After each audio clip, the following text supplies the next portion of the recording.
What it is, what it do, cyber world. Welcome to the Ash Said It Show. I'm your host, Ash Brown. I appreciate all of the love, all the support that you guys have shown me and showed this show. Over 1,800 episodes and growing, 500,000 streams around the world. None of this is possible without you guys, so I thank you so very much. And yes, it is a December to remember. It's a beautiful December, and I know that a lot of you out there have been trying to get right for the summer. They say that the summer bodies are made in the winter time. I have brought Dr. Westreich. How are you doing today? I'm doing great. Thanks for having me. Thank you so much for joining us. So, Dr. Westreich, where do you call home today? So I'm located in Manhattan. I've been here for 17 years, so it's pretty much home. Yeah. Although definitely. you never know, I may have a Miami place in a year. Now that we're going into a trend of a post-pandemic life, there has been a boom in plastic surgeries and cosmetic work, and you have some tips to share with my audience today that I think are very important about what they need to consider prior to any cosmetic procedure. Absolutely. So it has been quite a boom. Can't say that I'm unhappy about it, but it has changed the way that we've practiced. Right. The virtual access has really, as I like to say, opened up the funnel. So, I can see twice as many people on Zoom as I can in person. Right. And I think that's a lot of kind of what's making practices busier, in addition to the fact that people have a bit more flexibility because they're working from home and they're comfortable with doing Zoom meetings. And so it's sort of created a little bit of an irrational exuberance from everyone's perspective, both the clinicians and the patients. So I do think my best advice to people is to try to go back to the mindset before the Zoom boom. The typical patient spends about 5 years contemplating a cosmetic procedure before actually getting it done. So there's a long time of rumination and research, maybe a bunch of different consults. There's a process. So that whole process has been sped up significantly. And I think that's really the most critical thing, is to make sure that the process doesn't outpace your comfort level, that you don't rush into something just because it's easy and just because it's convenient, because ultimately those factors don't really matter in terms of the outcome 1, 5, or 10 years from now. So due diligence is still really important. What would you say is a recommendation from you conducting Zoom meetings with people that they want breast augmentation? So they used to say in training that the best way to get a complication is to diagnose something over the phone. So I think the same issue applies to these Zoom meetings. The way my practice is put together is that I'll do the Zoom meeting. We'll have a tentative plan. Nothing's finalized until I actually meet the patient in person. The patients have the ability to cancel their procedure until after we meet in person and not based on the Zoom meeting, because there just is no replacement for face-to-face, especially if you're talking about cosmetic surgery to the body.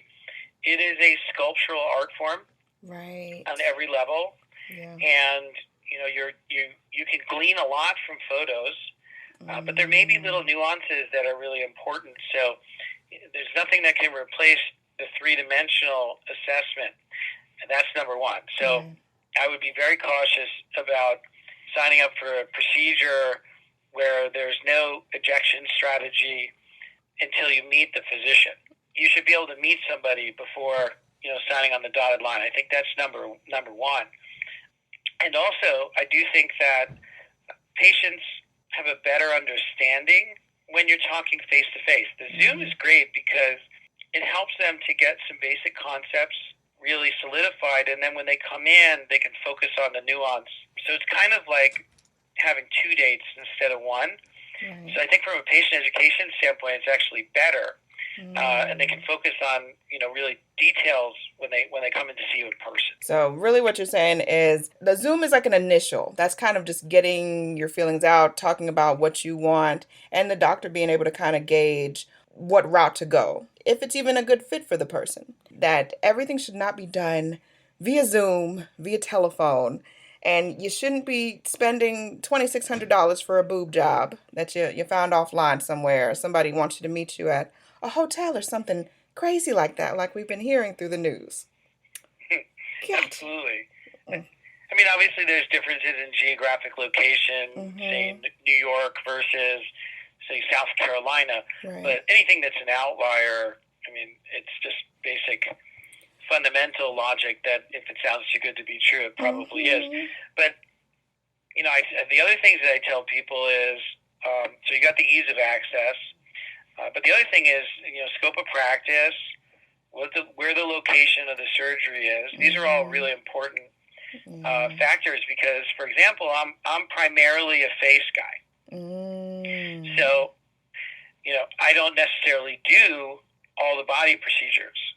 And even though I'm a great face guy, I wouldn't necessarily be the guy to go to for, you know, Brazilian butt lift. Right. Whereas the converse is true with other people. It's like a professional athlete, say if he's in football, he's an athlete. He's probably going to be pretty good at baseball and basketball, or she.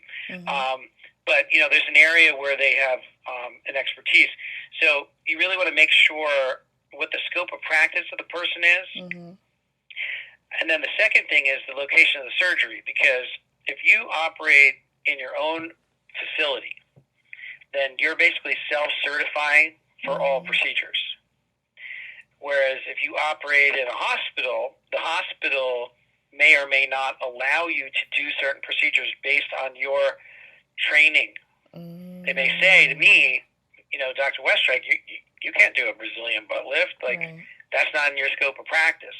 So there's no checks or balances in a private OR facility. And so you really want to make sure that you understand the scope of practice of the person, because it's not just about reputation, because reputation can be based off of a few selected procedures that the person does really well. Right. Gotcha. All really good points. Really, really good points there. How important is it that these patients, your patients, are vaccinated? Well, number one, actually in New York, you can still get surgery if you're unvaccinated. I do think it's important only because, you know, if you're going to be recovering from procedure, if you were going to come down with COVID symptomatically during that, you know, 2 to 4 weeks, it wouldn't necessarily harm the procedure, but it would be really, really challenging to manage both things simultaneously. And even though, you know, the current strains, being vaccinated doesn't necessarily prevent you from getting COVID, it typically does prevent you from getting very sick. And it does decrease the likelihood of getting it. But it kind of depends where you are, because, you know, in Manhattan, 90+% of the population is vaccinated. So the risk to the unvaccinated is pretty low. Whereas, you know, upstate New York, it's 50%, and that's why the governor put out some additional mandates of hospitals canceling elective surgery if they were running out of beds. It was mostly aimed at upstate. So, you know, it's a tough question, because it's really a question of whether or not we're talking about the individual or the societal, you know, application of it. And obviously, as a society, it's super, super important. But I'd say on an individual basis, if you're in a high vaccinated area, your risk is probably pretty low. Dr. Westreich, thank you so much for joining us today.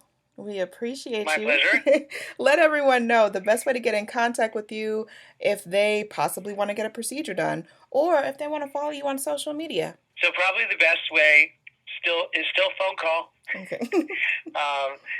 So our number is 212-595-1922. But I know that's not the current way. So our website and our Instagram are both the same. They're both New Face NY. And either places, there is a portal on the website for you to make inquiries. And obviously, social media, you can DM us. We will respond rapidly. Sounds like a plan. Much more success to you and your whole team, Doc. Appreciate you coming through. And, of course, I would love for you to come back to get some updates from you. I would love to be there. Thank you. Well, thank you for having me. Not a problem. I appreciate it. Hope you have a great holiday season. Thank you. You do the same. And thank you to each and every one of you guys for all of your love and support. Keeping in mind, anyone to tell you that you can't do what you want to do. You look them square in the face, you tell them, don't believe me. Just watch. Watch what I do. Watch me make it happen. Watch me make history. That's what we're doing this for, the history books. Social media is nice, but real life is so much better. Until next time, you guys.